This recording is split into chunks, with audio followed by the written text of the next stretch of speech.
bid? Huh? They the Thailand bid? Beer. That's a serious amount of Ginsberg's dad. Tastes pretty good. No, I didn't. It's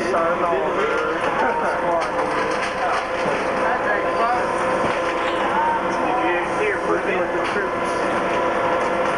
You're on tape, oh no. Yeah. Oh my god.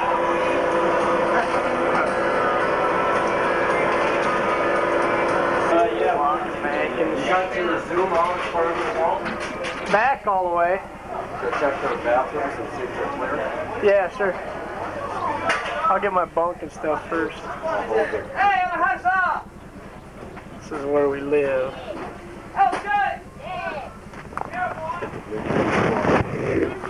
Curtains.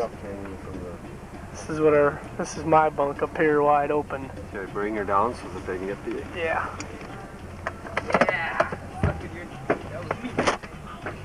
Alright, climbing up because it's 3 bunks high. There's all the pictures I got. There's my head goes. Who did that operating hazard storm? Our little light. No, that was, I believe that was Adam. That's where we hang our towels and stuff. My rack isn't made yet, as usual. Picture of Mom and the girls up on top there. Good. So you can get in. Your crusty toes on my rack again. Hey, man. Operation Desert Storm, Doug's little flag he's got hanging up there. This is Doug's rack right across from mine. Whoops. Are you able to get it all on the screen? Yep, a little bit at a time. That's Ginsberg's rack. Can't really see it that well. Let's see. It's all our stuff we got hanging. Uniforms. Not a very big area. There's 3 racks high. That bottom rack, second rack, and the top rack.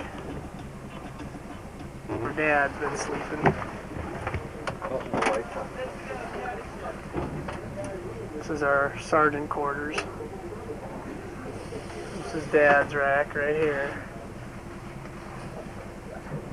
Got our little oxygen tanks right there. Our lockers, it's all bigger. We get 1 of those lockers each. Not me. And then once you open it up, Dad, this is what a rack looks like inside.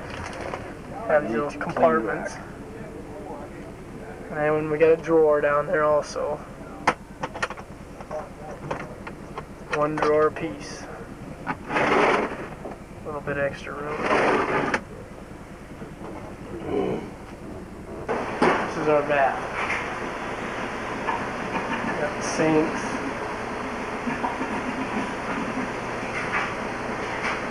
Showers. Where we do our ironing, got a deep sink. Washer and dryer. And 1 urinal. Our shower, our stalls. That's our whole entire bathroom. 60-some guys. Oh, okay. Let me show you how the shower works. With a little button. Yeah, you push the button. Press the button. When you let go, the water shuts off. It's to help save water. Sound on normal radio or on? Got some fans there. We bought those in the Philippines, by the way, out of our own pocket. Hey, Paez, how about giving us the old reliable? Peace, bro. There we was. Belly, oh belly. That's Corporal Nolan in our armor, otherwise known as Big Daddy. Got a few flops. Put it back in here where it's supposed to be. There's our record room. There's Helmy. Oh my goodness, Hey, a new Helmy. filmer. Yes, it's amazing. I got the same Who's combination on my that? A new filmer. Who we got? Right over here. Oh, we got Doug's dad. There we go. You're taking more than 7 frames for the There's camera hold Hancock. up. You'll probably have to go information. Watching Spaceballs on TV. Oh, LJ. Lon, Elliot. Where we hang out. We got Kaylin. Hey, Funes, how about a wave, huh? Oh, Rodriguez in the back there. Anybody know? We're filming our set. Somebody filming our set. Oh, there's Louie. Oh, he's awake. Louie, are you awake?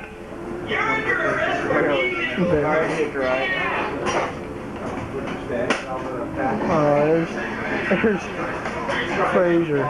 Wide awake, ready to go. Security alert team right there. Oh, Jeff Montez is walking in the room.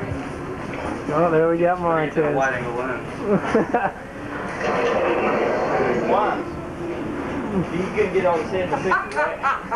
Out of water jugs where we get cold water from. Wanted in B-17. Attention, attention. Who's this? There's Corporal Payne. Hey, Corporal Payne, how about a hello? What's up, dog? Been here or something? How you doing there, Corporal Kelly? Not bad. How's it going? This is where the NCOs hang out. They got their own rec room.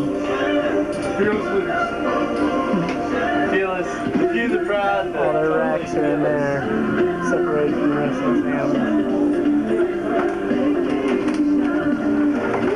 There's Corporal Sampson. How about it, Corporal Sampson?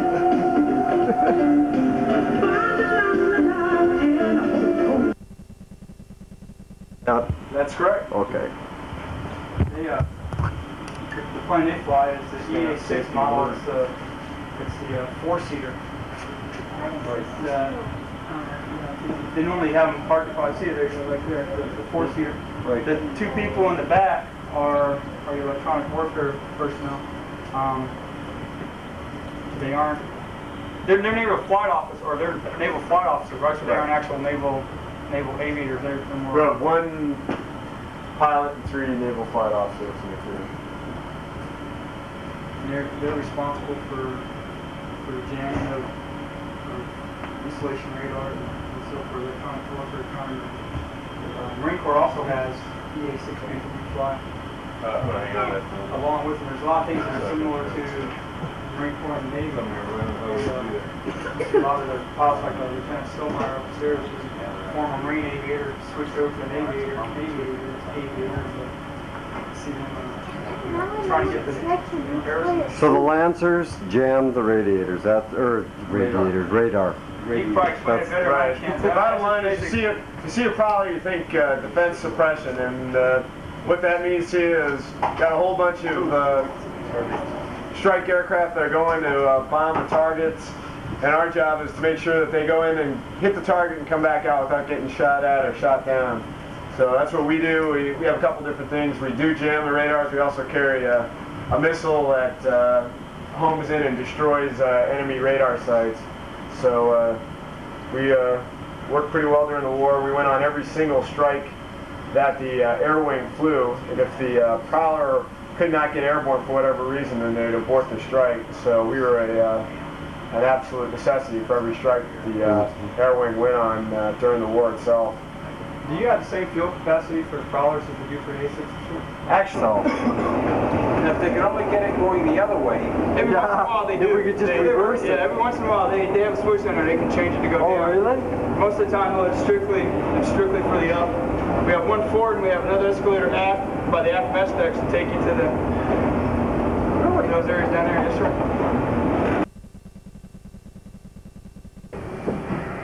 He's my. Go ahead. Oh, you're not going any place. He's my.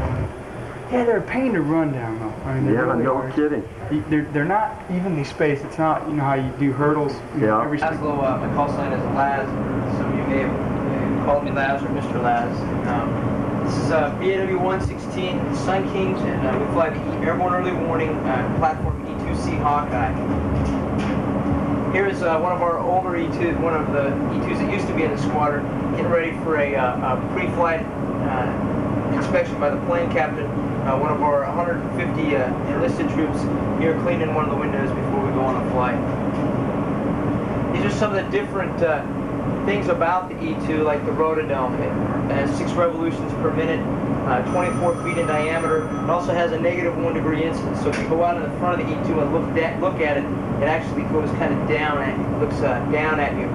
One of the other peculiar things about the E2 are the 4 props.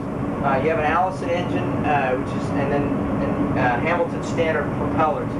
The length of the propeller is 13 feet 6 inches, actually 35 feet 5 inches from prop tip to prop tip.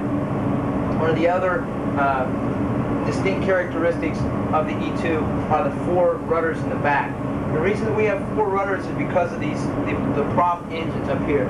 Anybody that flies civilian, a Cessna 150, okay, that means 150 shaft horsepower. One E2 engine is military rated at 4,600 shaft horsepower. So you can see quite a difference. That is why we need the extra rudder authority in the back to control us from curving up and to the right from the flow of the propellers. The propellers in the E2 both spin to the right. Unlike civilians, they'll go opposite. So that is another reason that we have them on the back, and it's one of the reasons that the pilots have a hard time with the rudders. You'll see the E2 doing a dance as it comes in, is because he's adjusting the power and the flow of the air over the rudders and over the wings is changing a little bit due to the strength of the props. Everybody always asks, does the dome cause any instability? The biggest instability that causes for the pilots is in the nose. And of course, when you're around the back of the carrier, you want to keep your nose solid at all times. If you move the nose and add power, you go down faster. And if you're the converse is true. If you move the nose up and add a lot of power, you're going to climb faster. So you want to keep the nose really stable so that you can keep the tail hook at its optimum attitude when it comes across the ram. This is what backwards. Unlike our sister, the C2, the one that brings all the mail, it does not have a dome. It has a bigger fuselage, and the main point of it here is that we have to use a huffer. We cannot just start on our own. We don't have an auxiliary power unit that allows us to go to any foreign port anywhere in the world, refuel, and start again. We don't do that. We have little huffers, which is just hot blowing air, if you will, stuck underneath the nacelle, which actually spins the turbine blades, or the fan, which is just like a fan underneath the turboprop here, spins it, and then the shaft runs out and spins the propeller, and that's how we start. Some of the specifics about the E2, the mission capabilities, landing distance, of course it's shorter on the carrier. Crew endurance, 6.5 hours. During the war, we were airborne anywhere from 5 to 5.5 hours on a single mission. We have 4.5 to 5 crew members. We normally carry 2 pilots, which is, I'm one of the pilots in the squadron, and 3 naval flight officers, or NFOs, guys in the back running the scopes. The reason they have 4.5 to 5 is that we have enlisted guys who work in the back, and when we get an E2 that is having problems, we take one of the guys up who works on the boxes in the back and the radar components. We'll send them up with a senior mission commander, and he will go up and he will tweak it so that the radar is looking exactly how it's supposed to be. Again, another fine tribute to the enlisted maintenance folks that we have in the squadron. Ferry range, we can go 1,600 miles. Maximum airspeed 360 knots. Fuel load. Another question that a lot of people have been asking me today is, why do we have the turboprops? Why aren't you a jet engine? Fuel efficiency. 96% of the fuel that we burn is put back into reproducing power from the E2. And another reason is we can go slower that way, because as the radar tracks in the back, the slower we go, the slower the picture moves across the surface, whereas it'll move much faster if we're going faster. So we ideally, as pilots, we try and slow the aircraft down as much as they can stand in the back, because they turn sideways and it's very uncomfortable. They're sitting basically with their right hip up in the air and their left hip down below them. This is one of the E2s out of the factory in Long Island in Grumman, New York. The reason I can tell is because the guy has an orange flight suit, and that's what Grumman wears. There are 2 places in the United States that E2s are deployed from. The East Coast squadrons are the Navy Norfolk, and the West Coast squadrons are where I'm from, at Navy Miramar in northern San Diego. There's one squadron, VAW 115, which is permanently deployed to Atsugi, Japan. They are currently based off the USS Midway, and which will be replaced this summer by the USS Independence. This is the inside of the cockpit. You can say, wow, that is busy, and it looks like a lot of information. Well, this is the 4th airplane that I've flown in the Navy, and on our first simulator hop in this particular plane, they get you in and they tell you to close your eyes. And they say, where is the attitude gyro? Where is the prop feather circuit breaker? And there's over 140 circuit breakers up in the cockpit alone. You have to know each one of them with your eyes closed, and the instructor's grading you right there. So that's one of the first things we have to do in the cockpit. This is the front version. Doing pre-flight checklist, getting ready for the start. This is doing touch and goes, or we call them FCLPs, field carrier landing practices, back at home field. Basically, flying the lens up there that you've seen on the deck, we fly it at the field in preparation of landing at the carrier. In formation at the field with the tail hook, with some fuel dumping out of it.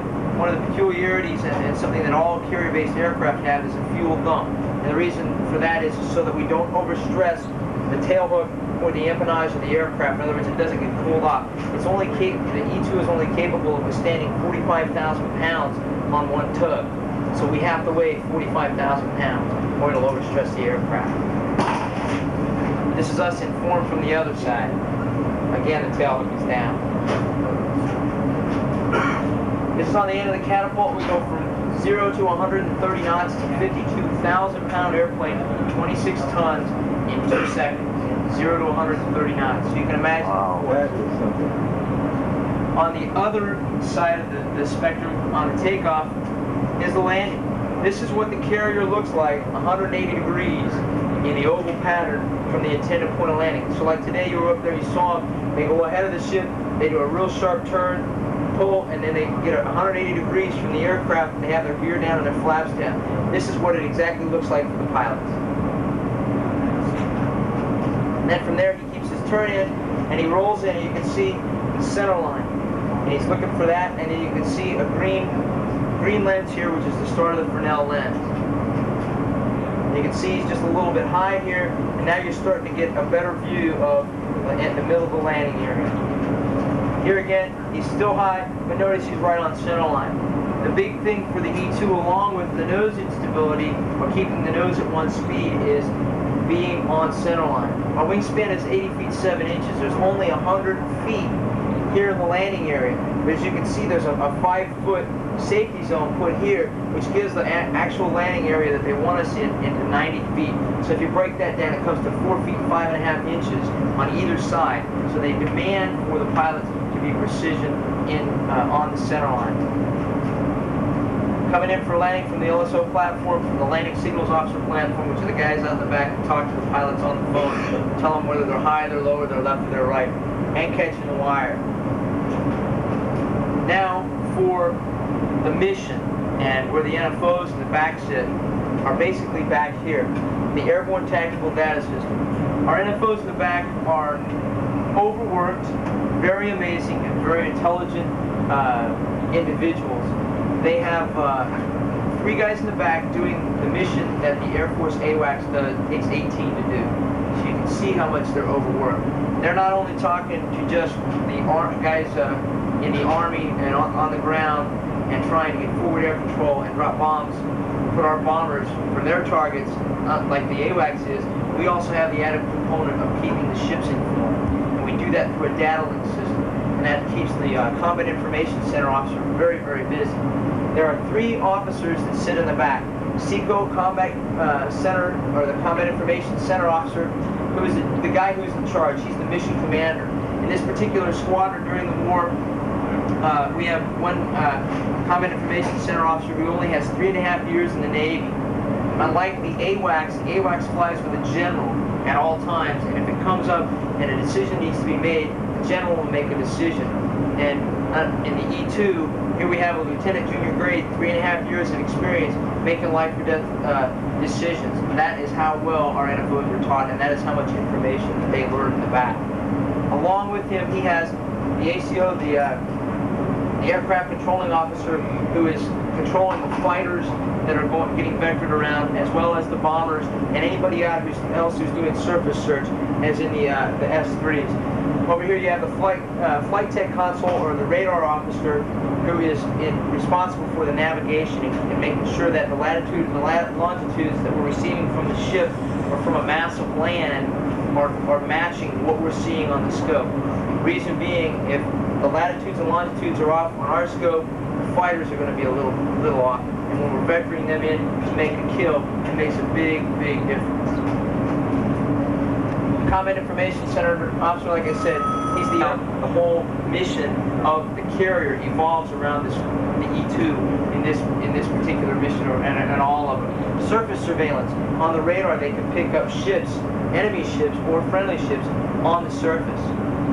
Airborne early warning. We can tell when the fighters are coming at us, or when the bombers are coming on a strike inbound headed for the carrier or any of the components of the battle.